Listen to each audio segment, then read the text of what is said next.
Hi there, this is Manny with Classic Auto Repair. I wanted to do a quick update on the 71 Blazer. I have done some initial inspection work on the brake system and the electrical system, and just wanted to go over those items with you and get you up to date. What I did was I did an inspection and went through these items here. Let me go ahead and take you through them. I'm going to start with the electrical.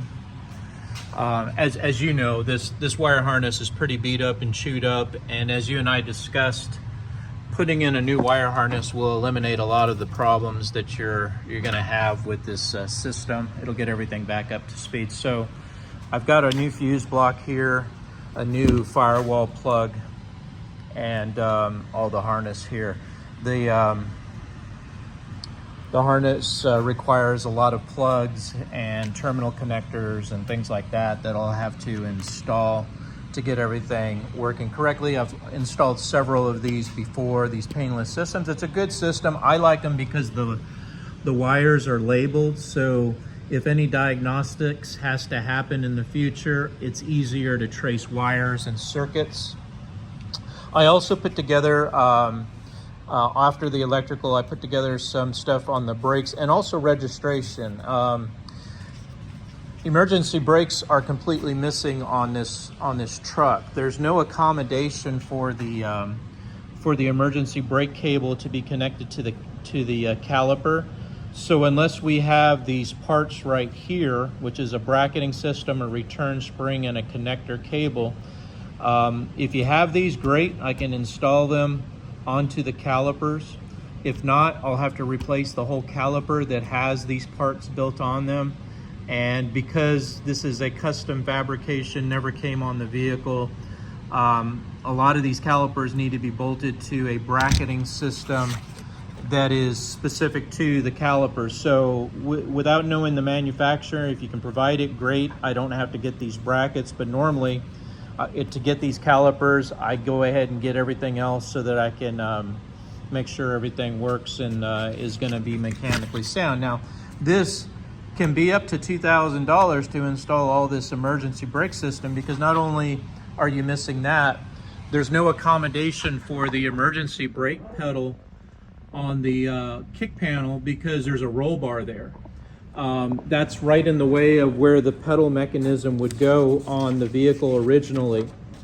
This is a diagram of the original truck, and this bracket goes under the dash, and there's a pedal that is on the kick panel, but there won't be a way to actuate that to drive the cables that are also missing. There's a joiner cable, there's a bracket, there's a connector yoke, and another trailing bracket on the passenger side, and then these cables go to the calipers.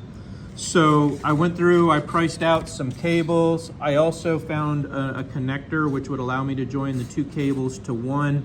So this is what would normally go to the pedal. And in place of the pedal, E-Stop makes an electronic actuator. So basically a push button installed on the dash. With this little push button, it electronically drives the actuator here, which pulls on that cable to lock up the rear calipers. It's a very complicated solution, but again, it is available, and it's not cheap at around $16,000 to $2,000 to get all the parts to install it. Now, here's the good news. In Texas, as of 2025, this is right off the Texas DMV, classic cars, even new cars, are no longer required to have a safety inspection. Right there. So the only vehicles that need to go in are for emission inspections, and these are newer cars that had emissions. So 25 years and older, you don't even have to go to the safety inspection station anymore in Texas.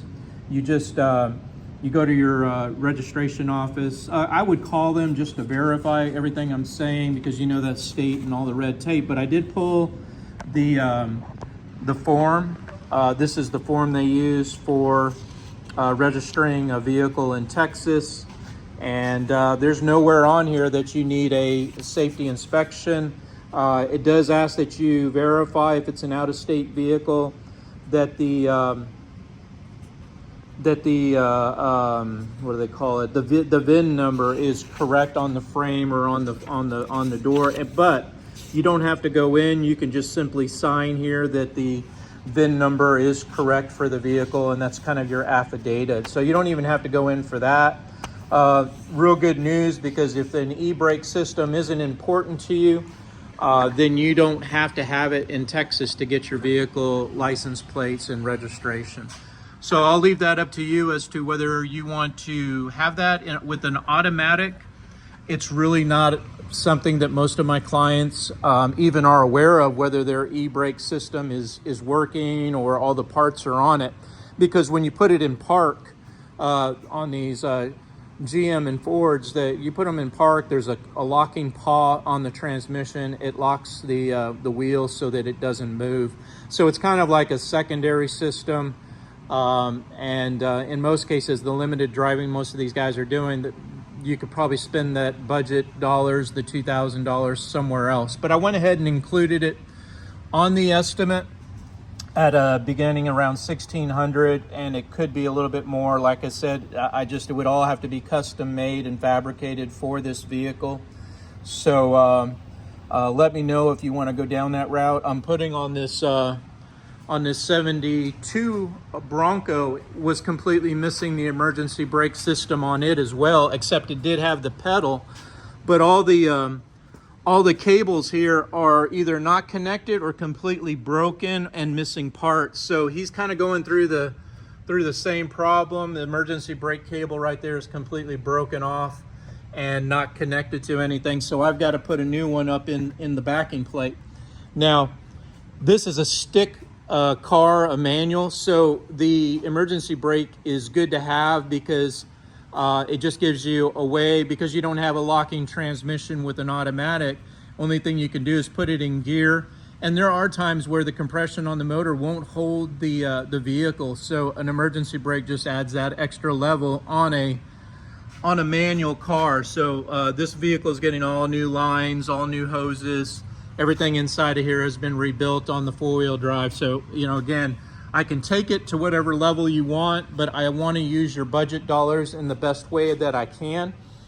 And right now, the most critical thing is not the emergency brake system, but the actual braking system. There are some issues. This is the what's left of your anti-squeak brake pad.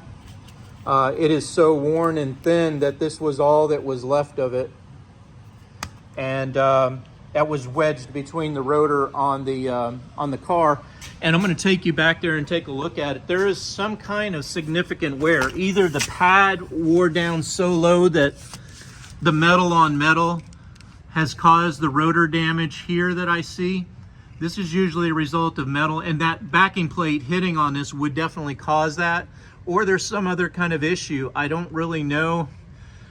These brakes look new, so I'm really surprised. Now, it could be this spacing here. If this caliper isn't perfectly centered, the axle moves a little bit, and it could put extra pressure on this, which could cause it. It could be anything. This is because it's not a factory brake system.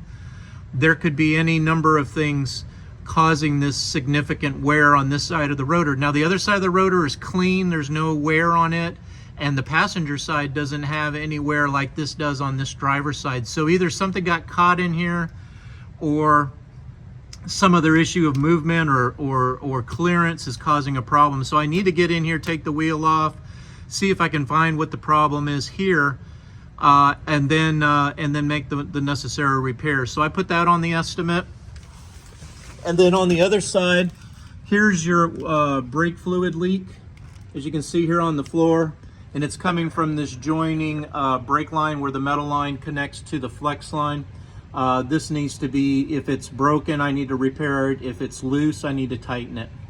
The other side over there, like I said, the rotor looks good, but you are missing the emergency brake brackets and everything I showed you in that other photo. So there's no way to connect this to a cable, and there's no cable system that I see in place up here. So all of that at an expense is going to need to be fixed there. So, okay, so got a couple more parts here in the back of the It was in the passenger seat, the old seat belts. You got some bushings in there and some rods. These look like some gas rods, maybe for the rear hatch. I have those also inventoried here, so we will put them back in the truck.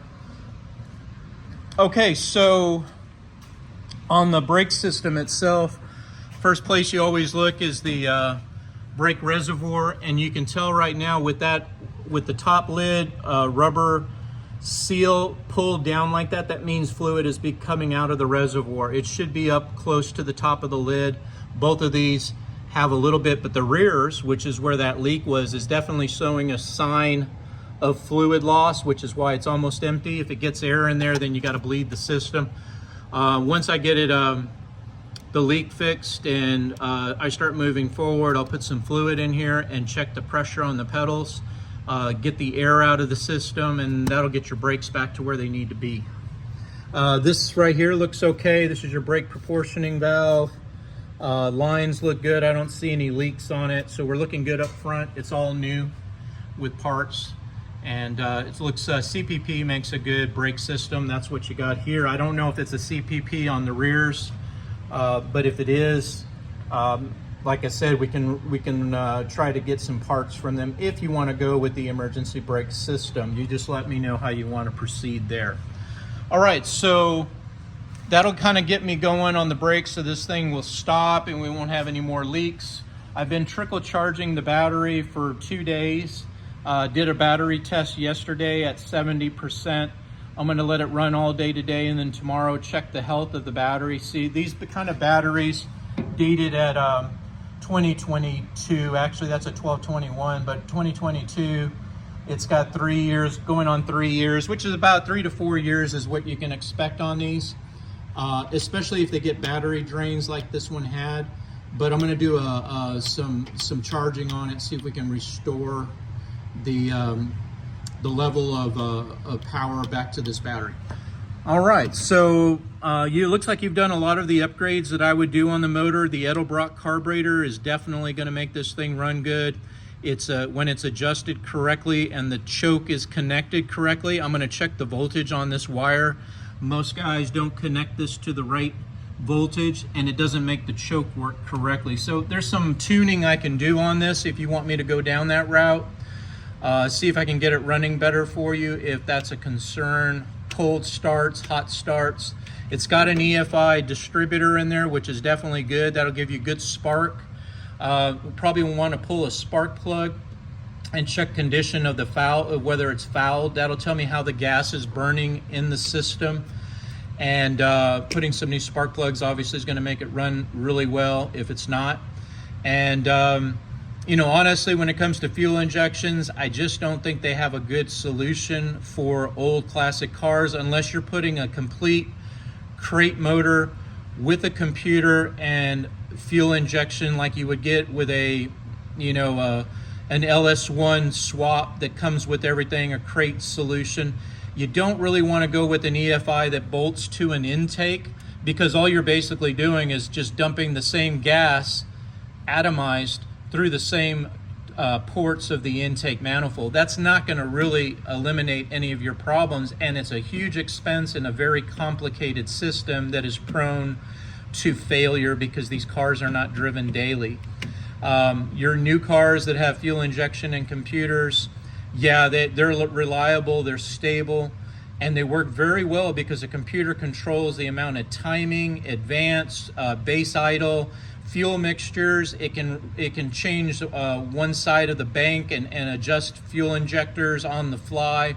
Those are great, but unless you get the whole thing where each cylinder has its own injector with a computer that monitors all of the details that a new car does, you're really not going to see an advantage by putting $2,000 to $3,000 into a fancy carburetor, which is all the EFI systems that bolt to an intake do.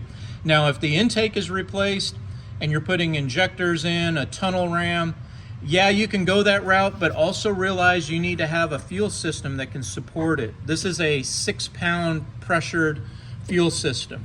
The fuel pressure going through this fuel line is 6 pounds. On a fuel injection system, it's 80 to 90 psi, 90 pounds of pressure. So you have to change out all your fuel lines. You're going to want metal going to the back fuel tank. And you also have to have a return line. See, this has only one source of fuel. It doesn't go back to the carburetor, or excuse me, back to the gas tank with a fuel regulator or a pressure regulator, because this at 6 pounds, the carburetor can handle just having the fuel ready here. On 80 pounds, that's too much pressure going to the motor. So anything that is excessive or beyond what the engine needs at that particular RPM, it's going to return that fuel back through another metal line to the gas tank. And what a lot of guys do is, okay, well, I've got a vent tube or an emission tube that goes to the front of the car. I'll just connect the return line to it and it'll dump it back in the gas tank. But that's not correct, because what you need is a fuel tank that was basically built for fuel injection, because the return line needs to go to the opposite side of the fuel tank and dump down at the bottom, so that there's not turbulence or air being put into the gas tank, so that when it sucks new fuel to the front of the motor, it's not a bunch of air or a bunch of back and forth pressures, and that's because of turbulence in the gas tank. Now, I've learned this over the last 15-20 years of EFI systems that we have installed or customers have had in their vehicles, but we no longer install the intake EFIs because they're prone to failure, and we want to make sure that our customers are 100% happy and that the cars are reliable and safe. Unfortunately, that design of system really they haven't perfected it yet. And I think, like I said, the only solution that I would stand behind, I don't actually install, because we don't put motors in cars here at the shop, but a customer that was looking for a fuel injection solution, I would recommend buy a crate motor from Summit or Jegs, and have the whole system with the fuel injection, the computer, which is the most important part. It has to have a big computer and an independent fuel injection system that runs to each cylinder. If you go that route at $25,000, yeah, you can have something that you jump in anytime you want. It's going to start right up.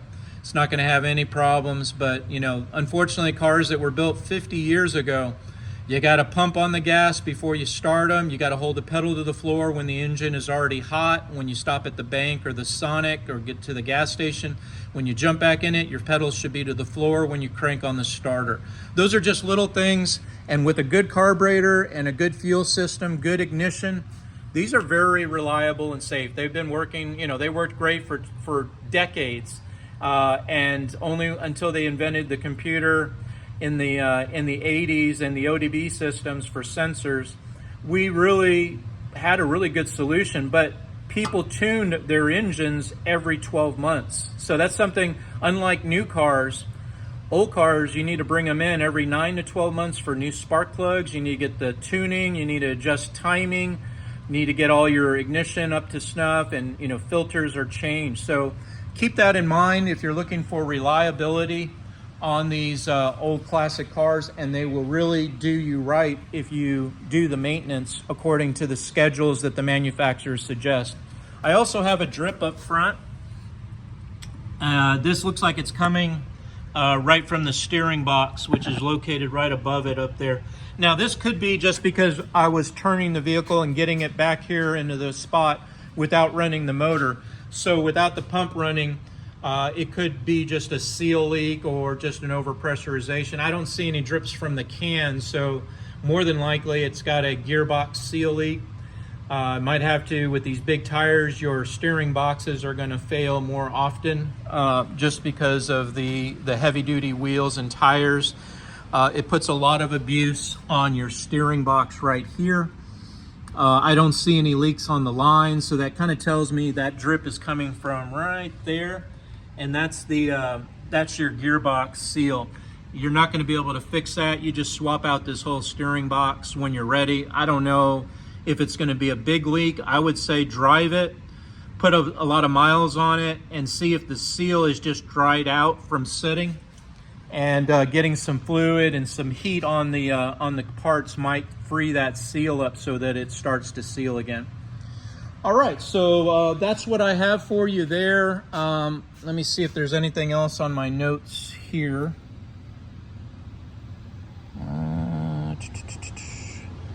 I think that's going to about do it for right now. I'm going to go ahead and I'll see you later on today. I just kind of wanted to get you an idea of what we were dealing with on the emergency brake system, what's missing there, and just to kind of set your mind at ease that the state of Texas no longer requires a safety inspection, so a lot of this expense to put in an electronic emergency brake system is not going to be required, because these parts are pretty expensive. As you can see here, my pricing on a lot of this stuff is going to be, you know, again, just in parts alone, you'll have over $1,000 to fix the emergency brake system on the Blazer. Anyway, we'll talk a little bit later on and kind of focus on what other items you want me to tackle while the truck is here at Classic Auto Repair. Thanks for watching. Talk to you soon. Bye.